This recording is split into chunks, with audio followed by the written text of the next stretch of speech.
Ay time out muna ho sa pag-aalaga ng baboy. Ay di kami ngayon ho igagala muna ng kaunti. 12 pala rin ng tanghali nang kami ho ay sumakay ng bus. Paano? Kaalis lang ho ng isa kaya ngayon aray kami lang ho ang sakay. Maganda naman ho ang garni at kami ay makakapili ng upuan kami komportable. Ay di noon hong naibaba na ang mga gamit ay di bumaba ho ang aking mga kapatid at sila daw ay may bibilhin. Ay di ayun ho, sabi ko na lang ay dalian nila at aalis na ho maya-maya agad ang bus. Ay suhus, tsinelas pala ang bibilhin eh. Ayan, ay di pagkabili ho, ay di bumalik na rin agad. Ayan, ay kumaway pa ako eh.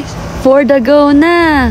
Ready na, ready na? Di ho rin naman nagtagal at umalis na rin. Mga lampas na ho ng 2:00 nang kami makarating din sa Tagaytay. Sakto ho naman at mabilis lang ang pag-check-in. Ang pila ho naman ay kakaunti kaya mabilis lang kami. Pagkatapos ho namin pumila ng kaunti, kami umupo muna at nakakangalay ho naman eh. Ayan, di habang ho ang dalawa ay nakapila doon, ay mag-update muna daw siya. Unhong matapos na ang mahaba-habang paliwanagan, ay ayan na, sumakay na ho kami sa elevator. Ang amin nga ho palang room ay nasa 9th floor pa daw. Kami nga ho pala ay naandine sa Cool Suites by SMDC Wind Residences Tagaytay. Ayan ho, si ate, ihahatid niya ho kami sa aming kwarto. Kakaunting lakad ho naman ay naando na kami sa aming room. Pagkatapos ho sa aming ipakita ay di umalis na ho rin si ate. Ay sigang-siga naman eh. Ay di tara ho at ipapakita ko ho sa inyo ang aming tutuluyan ng pansamantala. Pagbukas ho ng pinto,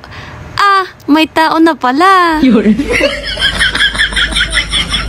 Ito ho ang aming room. Pagpasok ho namin ay pagkakalamig na. Kumpleto na ho din eh. Ay sulit naman nga eh ang ibinayad. Ayan ho ay may balcony. Ibukas ko na ho lang ipakikita. Ay hindi na ho naasikaso ang videohan it. Inuna muna namin ang pagtitiktok. Ay paano? Ay hindi ho naman papayag ang isa eh na hindi kami magtitiktok.